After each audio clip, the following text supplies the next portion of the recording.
Rebecca, welcome to the podcast. Hi, thanks for having me, Lauren. So happy to have you. And yeah, look, there's a lot to go through. There's a lot in your bio, right? So let's start out by talking about your journey into sales, because I think it's really interesting. Because before you started your first role at Triple Lift, you were mostly in media activation roles. So really different. And you probably actually worked with a lot of salespeople pitching to you. So I guess I'd love to dig into, why did you decide to pivot into a sales role and what I call come across to the dark side? Mhm. And what skill sets do you think you had from those media activation days that have really helped you start to sell? Yeah, so I would say that typically within the ad industry, there are two types of sellers. There are those people who have activated before, who have been hands on keys and platform, and then there's everyone else. And I think that the type of selling that people who have been in platform, like the selling that they do, is a little bit different. It's a little more consultative and it's a little bit more based on the actual day to day challenges of what it means to get a campaign live. So, in terms of what that shift looked like for me, it didn't even honestly necessarily occur to me that I was in a pure sales role, right? Like there was a quota element, like attainment as a team, attainment as an individual, like revenue targets that we needed to hit. But to me, it never seemed so salesy and more consultative in terms of the sell. And I think like the core differentiator from a skill set perspective is having that consultative mindset that really came from being hands on keys and understanding that it's more than just a media plan. It's more than just getting on the plan. It's like we have to actually implement, we actually have to scale, we actually have to be performant. And when you've struggled through that, you sell in a way that's a little bit different. It's a little bit more mindful of like what are the nuances of the KPIs or what's realistic. And so you sell to like meet the reality of the things that you've struggled with in market. Makes complete sense. And were you selling to media agencies when you went into the ad tech world? Yeah, so it's super interesting. So in my previous role before I was at Triple Lift, I worked at L'Oreal and I was on their internal trading team. And so I had DSP sellers selling to me, people who worked on my account.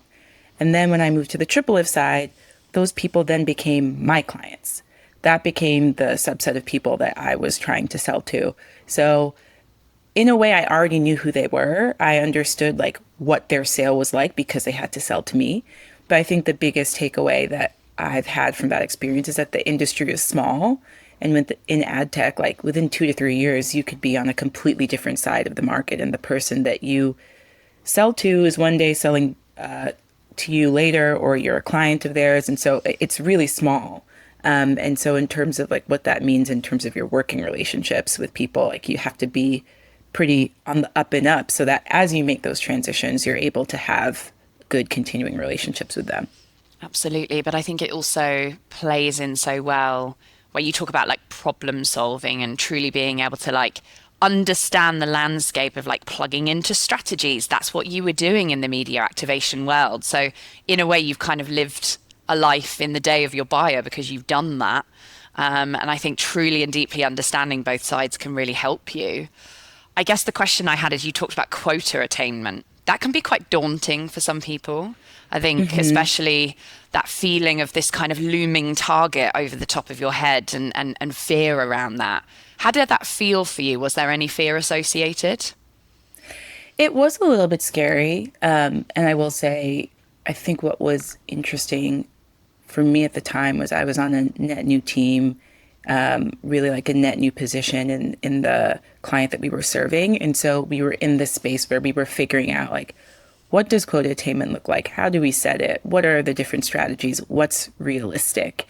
And having seen that process of, working with RevOps and trying to understand, okay, like what are the trends historically, year over year, quarter over quarter? What can we reasonably expect people to attain? And then over the course of my career, seeing, how do you create a sales compensation plan? How do you put things forward to a team? How do you motivate them to understand how you hit those goals? I feel a little bit more comfortable about that process, but I also would say, it's not worth not taking the chance or the opportunity on a role that has quota attainment, particularly because when you succeed, when you hit that number and you repeat that behavior and you understand what will get you there, you actually feel more in control of your outcomes. And having done the analysis, I'm putting you on the spot a little bit here. What would you say for people going into quota attainment roles are the types of questions that they could be asking about, maybe how many of the sales team have hit that quota, or maybe average deal length, average sales cycle? What kind of tips could you give the listeners to eliminate that fear of it can be achieved, right? Yeah, I think what would be important to understand is, if you're starting a new sales job or any new product, anything that you're interested in, is to understand, do people actually like this product, right? Like understanding the basics about it. And then from there, understanding what's the sales cycle. And then from there, like, is there a guaranteed period as you're onboarding that you'll have your quota payout? So is it like a 3-month ramp period? What does that look like? Are you being gold on growth? How are people coming to these numbers? And then to your question before, how are people achieving these numbers over time? Are there different accelerators or decelerators? Like, what is the most important product to sell? Like, I feel like salespeople typically take the path of least resistance. So they'll understand as they get into market and look at their sales compensation plan, what is the most lucrative thing to sell? And I think understanding the basics of why that is the most lucrative thing to sell for the company and what the strategy is really helpful in determining, like, putting the pieces together on the plan. And if you find, right, let's say that the thing that is most advantageous to sell in the plan doesn't necessarily align with the company strategy as you understand it, like, that's a red flag. It's for me, what stands out with that is really digging into asking things like historical data, like truly understanding about the company and then really digging into the data. Because I think if you are pivoting from a background that isn't traditional sales, what can happen, and I've seen it happen, I have interviewed people who have come from, say, agency backgrounds, is you can get very excited by maybe the base salary that's on the table. It can seem very lucrative. And then the OTE can seem even more shiny on top of that. But where people fall down is if you don't unpick and you don't get the data on whether this is going to be achievable, then it could fall down for you. And that's when sales, you could run a million miles away from it because it's given you a bad experience. So I always say, like, really dig in and ask the right questions before you accept that job if you haven't come from that background before. Yeah. And I would also say, like, one thing that I've noticed just in revenue orgs in general is, like, OTE is on track. That's what happens if everything goes perfectly. It's not guaranteed, right? And so as you go into your day to day, you have to think about, okay, like, this number is actually variable. Like, my base is guaranteed, the rest is variable. And so sometimes, you won't hit 100%, and then other times you could hit over 100%. So thinking about your attainment in terms of, like, the actual cycle of each quarter, I think is more helpful because, as you said, it's really easy to, like, get stuck on the big shiny number and not understand, okay, well, like, in Q1, like, this type of thing just doesn't sell in the way that it sells in Q4, and it takes 2 months of prep to get there. And, like, those are the types of nuances that once you understand them and get into the rhythm of them, like, you have a better appreciation of how you get to that larger number. Absolutely agree. Like, level your expectations throughout the whole Yeah. journey, especially at the beginning, because it can seem very exciting.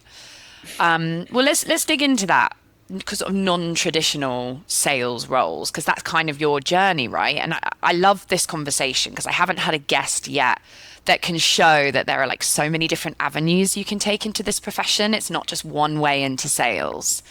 And your most recent role, Rebecca, was commercial advisor to the CRO. So I'd love for you to maybe just talk to us a little bit about, like, what does that actually entail? And how did your sales experience at the ad tech firm before, like, lead you into that senior leadership role? Yeah, so it's interesting because I would say the way in which it's most aligned to sales is that I pitched the role for myself. So when the CRO started at the company, we were working together in respect to my previous role, where I was focused on selling through to platforms. And in that process, and working with him more closely, I realized I think there might be like an opportunity here to do some more strategic stuff and be less client facing, but still really get into like the meat and potatoes of running a business. For context, I also went back to school at the time to get my MBA. And so there were all sorts of things that I was really interested in doing that you can't necessarily do in a quota carrying role, like more of the back end stuff, more of the like, what's the pipeline? How do we hit attainment? How do we, prepare for board? Those types of things that are, maybe less sexy than selling, but in terms of like business acumen are great skills to have.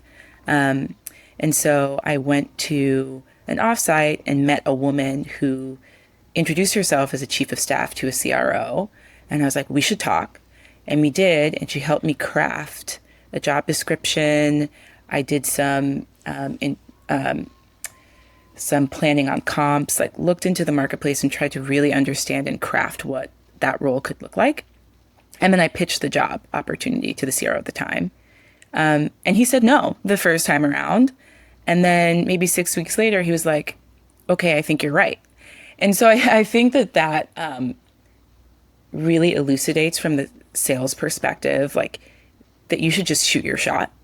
And doing the groundwork and trying to build the business case. Like for me, it was it was a larger scale meta,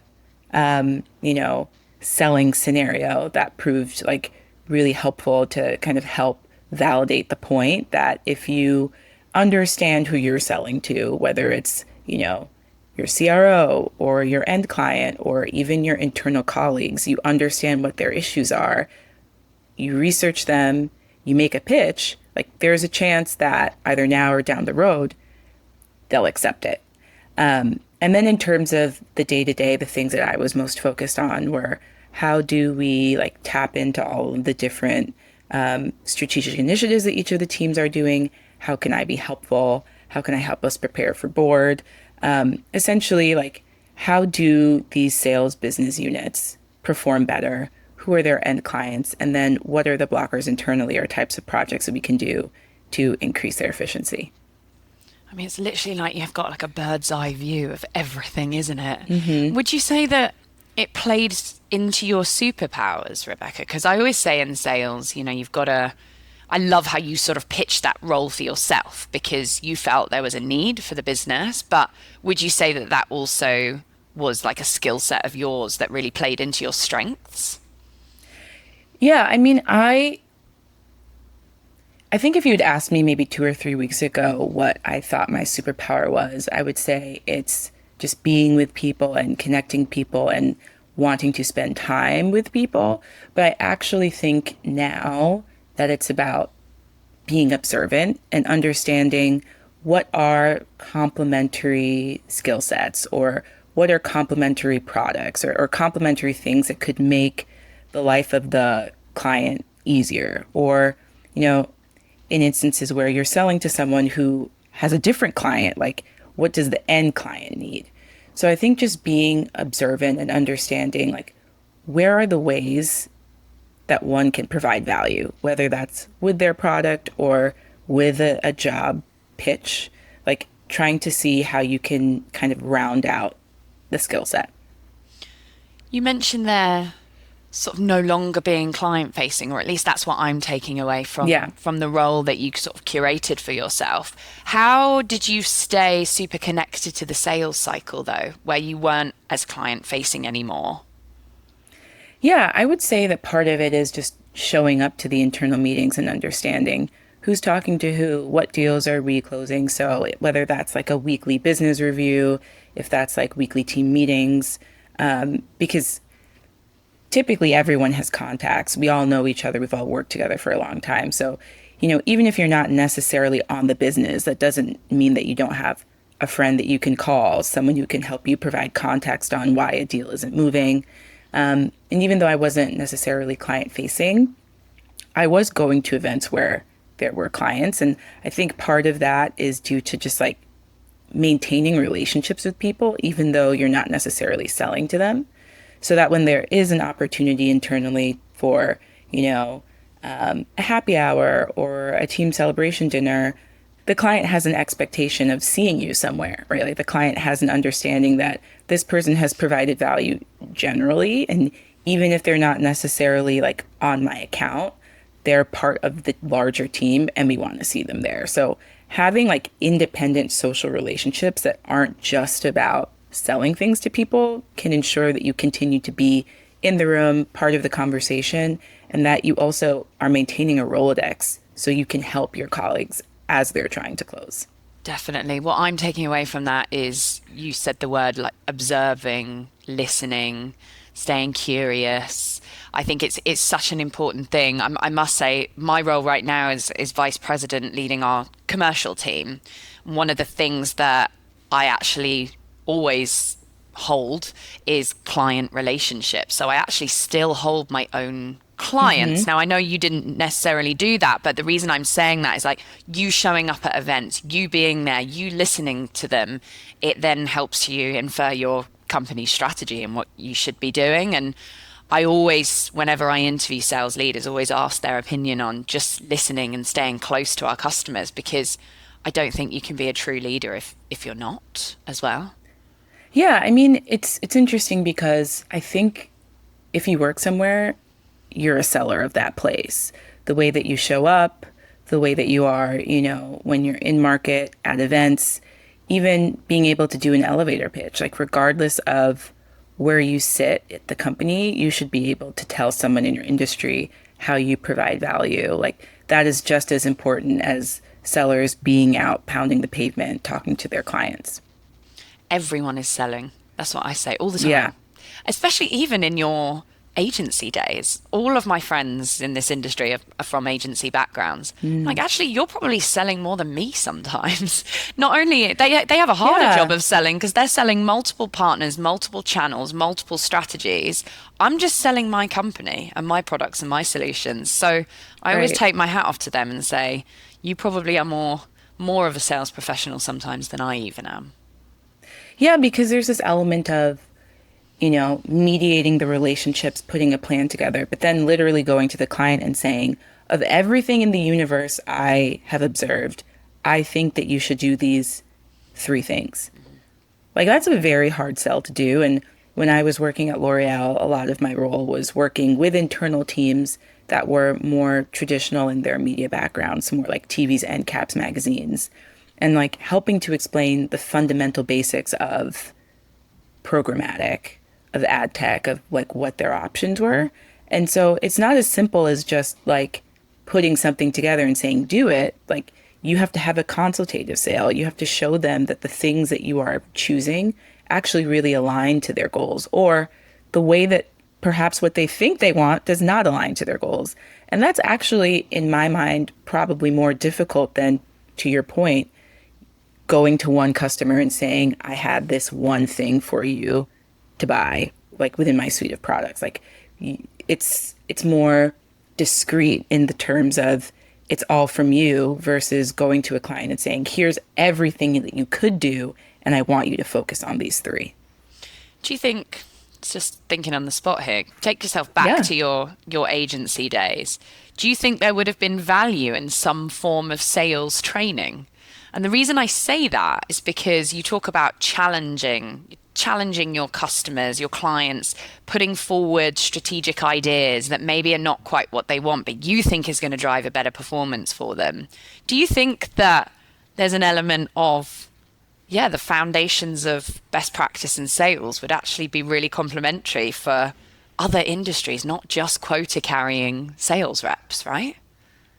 Yeah, I think so. I mean, I was lucky in that my first agency job was at Essence Digital before it got sold to WPP. And I was in a year-long program where every quarter my job changed. So one quarter it was ad ops, one quarter it was sales planning, one quarter it was account management, and then another quarter it was like working on biddable media. And so although I didn't have any of that like practical skills of sales training, I got to see how four different sets of people basically sold in either to internal colleagues or to their clients or to each other to make things happen. So even though I didn't have it as a discrete, separate type of training, I did get to see it. And I think that's kind of, I mean, basically what you're saying is having that exposure, being able to see what it looks like. There's also like an element to selling that's just like getting to consensus with people. And I guess that's the part where I think, observing is so key, understanding. I mean, even when you go into a pitch, you can feel if it landed or not. That's why being able to see people in person is so great because you get like that real life feedback on like what's landing and what isn't. Absolutely. And I think that's what you've got so much of in your path and your journey and your career is exposure and visibility, whether it's quota carrying, whether it's client facing, whether it's reporting up to leadership, taking stock of everything within the organization. I guess a question I had is, you've worked with revenue leaders, you've supported and rolled up into revenue leaders, you've worked with individual sellers, you've also been an individual seller. What do you think you've learned about building trust, right? And even influencing quota carrying teams? Yeah, I would say what's really key to building trust with sales teams is understanding that you know the sell, like very practically and not in a philosophical way. So sometimes that means sitting in on the pitch, like seeing the materials and being really familiar with the product. Before I started my role at Triple Lift, when I was at L'Oreal, I traded very heavily across Triple Lift products. So walking in from day one, I had like a very hands-on understanding of what worked for me, what I had some issues with, like what platforms did what. And that helps provide credibility when you're talking to sales teams or you're talking to engineering teams internally.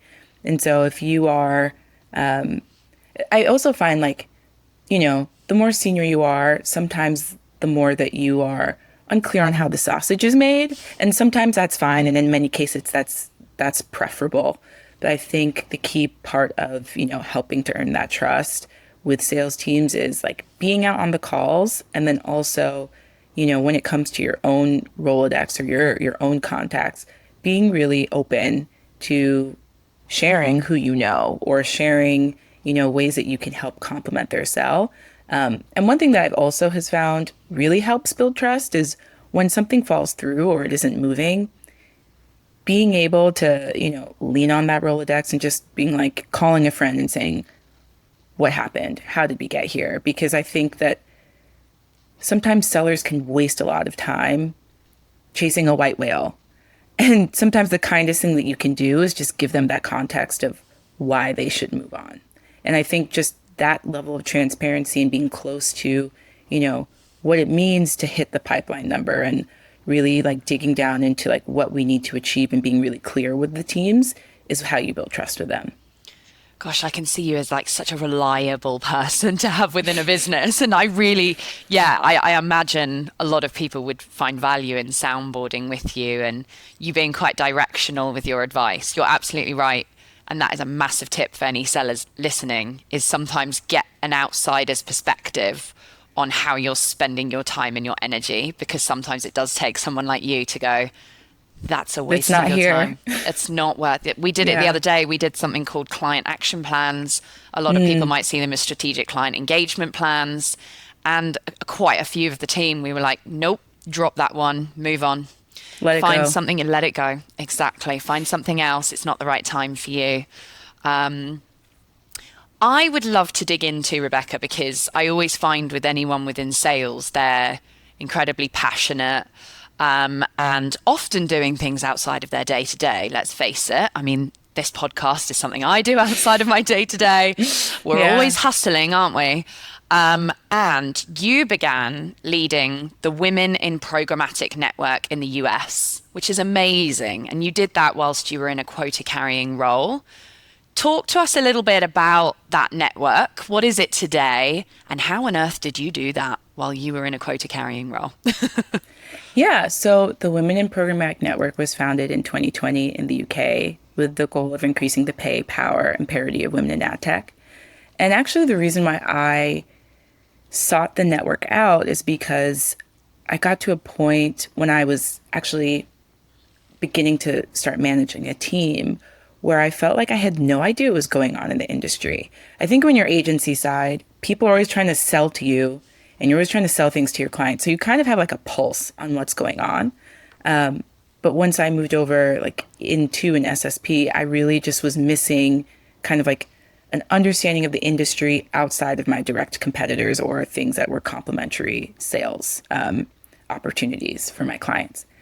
And so bringing the network to the US was interesting because there was a lot of interest already. People were doing things informally, but we really wanted to make it a thing.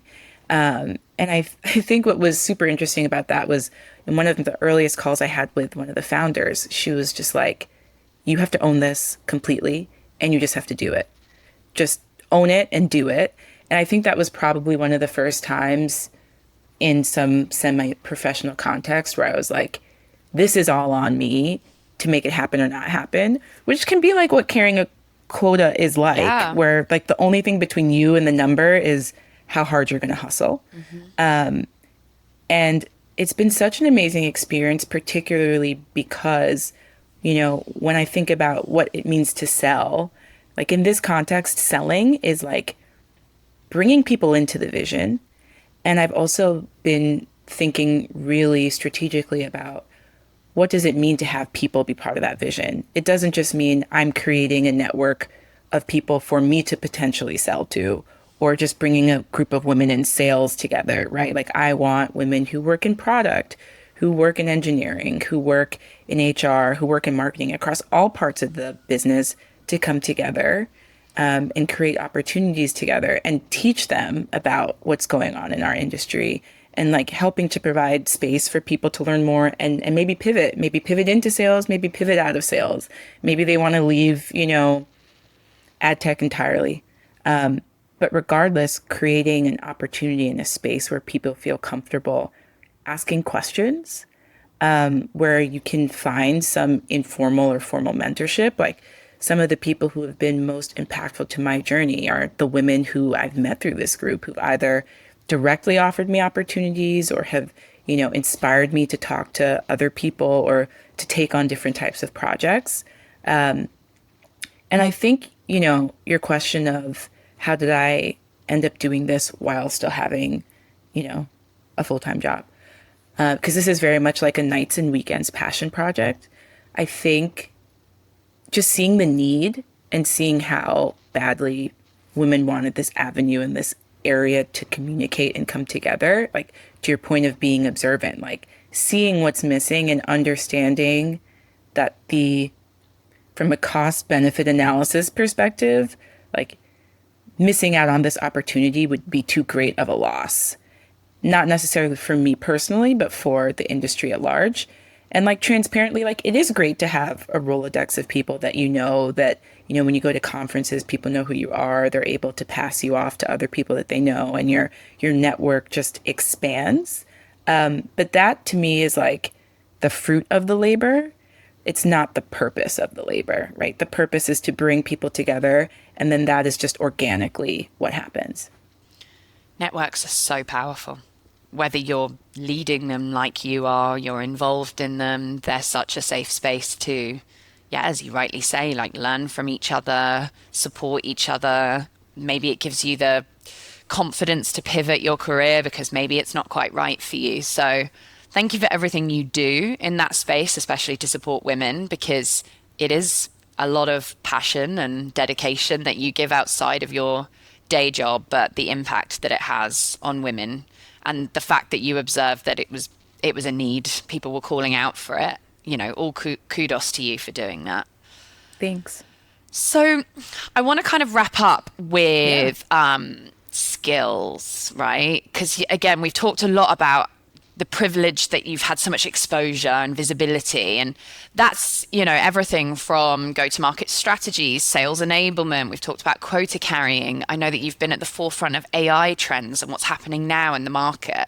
So what skills do you think now will define especially in light of AI, the most effective sales leaders in the next, say, I don't know, 3 to 5 years?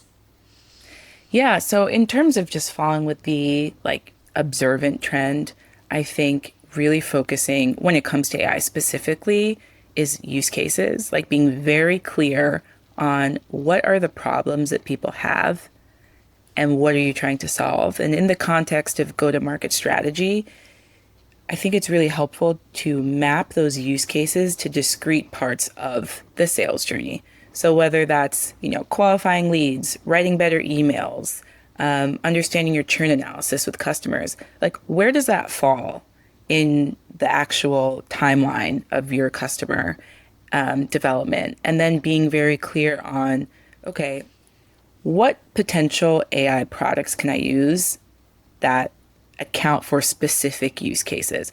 Because it's really easy with AI to see something shiny and cool and interesting and being like, we need this, we need that, we need to like build our own model, we need to do whatever. And it's like, no, no, no. What problems do you actually have?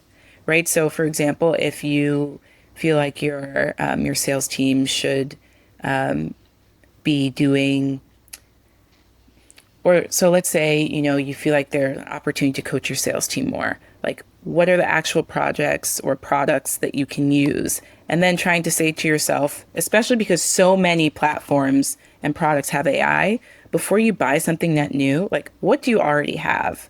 What products are now creating these incremental AI features? So it's not necessarily like a race to spend as much money as possible. I think that that's where people are. They want to jump on the trend and they want to be in market doing things and being more efficient. But sometimes being more efficient means taking stock of what you have and being really, really focused on specific use cases. Slowing down. Because we can Yeah. get so excited by the speed at which the market is moving and transformation. We want it delivered now. We need to automate now. We need to Yeah. streamline now. But you're right. A lot of these AI tools that are out there, I mean, it's high cost subscription. It's also lots of testing and learning. Like, slow down, take stock of what you have. Like, not everything is a race. Yeah. And also like take a class. Like, True. just devote maybe, I mean, I feel like there's so many online courses right now, but even just doing the basics of being able to evaluate a product and just understanding, is there a there? Is this actually a true product that has true features, or is someone just like slapping something on top of an LLM and calling it a day? Knowing enough, as I say, to like be dangerous, like knowing enough to be able to take a vendor call and to like really assess if there is an opportunity to integrate, do more, to do a POC with them is key. And the differentiator between rushing into those things and taking stock is really having the baseline understanding of what these models could do for you.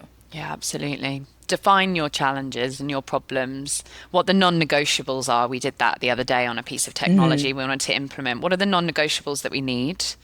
And many of the platforms that we were evaluating actually didn't have what we needed. So we never took that call because we didn't need to identify that before you start running a million miles an hour and exhausting your diary, because we all know Yeah. how tough that can be. Right, we're into the quick fire round as we finish up. Okay. So I always ask the same questions to my guests because I just think it's really interesting. At the end of the year, let's compile what everyone said. So I've got 3 questions for you, Rebecca. First is, what is the one trait that you believe is most critical for a sales leader today? Listening. I was just chatting with a friend the other day, and she told me that she has taken the same sales meeting maybe every 2 or 3 months for the past couple of years because the person selling to her just wasn't listening to why the product fundamentally wasn't working for her, right? And regardless of where you are in your sales journey, being able to like hear that, truly digest it, and understand, to your point, that like the sale isn't for you at this time is key. Absolutely. That's what I've taken, even though you're the one talking today, because I'm interviewing you. I imagine if it was the other way around, you would be a very, very good listener, and observant is the word that I'm landing on for you as a potential superpower. Who is a female sales leader, or maybe it's a mentor, that has most inspired you on your journey? Yeah, so I would say that my biggest inspiration is Joy Ross. She's an ad tech leader. She's done sales, account management. She's done it all. I've never worked directly with her when she's sold anything, but every time I talk to her, I feel like I can really ask for anything and be really audacious and bold with the things that I choose to do. Because she's the type of person who just makes you feel that everything that you want to ask for is grounded in your ability to deliver. And it just makes me think a lot bigger. And there are times when I'm faced with a challenge and I would ask myself, what would Joy do? And Joy would ask for more money. And so having, someone in my life like that is a blessing. Amazing. Yeah, empowering you to believe in yourself. And I love that word audacious. That's awesome. What about Rebecca, finally, a book or maybe it's a podcast, something you might listen to regularly, right? We've always got to stay sharp, continue to educate ourselves. But is there anything that really helped you, especially with some of the sales leadership work you've been doing? Yeah, I mean, this is going to sound a little bit insane, but I read Machiavelli's collected works every quarter or so, specifically the edition edited by Peter Constantine, because it's such an interesting view into like what leadership is. Granted, it's like medieval and it's a little bit different, but there's so much about human dynamics in that and understanding what it means to like motivate people from the front, what it means to push from behind. And given, the modern context that we live in, sometimes it can seem really absurd. But I think the basics of understanding human emotion and how people think and react, it's super invaluable. And that is always the book that I recommend to people when they want to understand the basics of leadership. That's amazing. It's so interesting every time I ask that question as well. Like you'd think when I ask about sales leadership, you'd think it would be like, one of the sales methodology books and something, pretty generic, but it's always about human behavior. It's always about psychology, because fundamentally, yeah, it's how do we get the best out of people? So send me the link also to Joy so we can put the link for her in the article that we produce afterwards, because Yes. yeah, these are all reference points and great resources for the guests. But for now, Rebecca, you've been awesome. You're an amazing guest. You've got some brilliant experience. Again, thank you for all the work you do for women as well. And yeah, I'm looking forward to staying in touch. A fellow New Yorker. Maybe we'll get to meet in person one day as well. Yeah, thank you so much for having me, Lauren. This was great.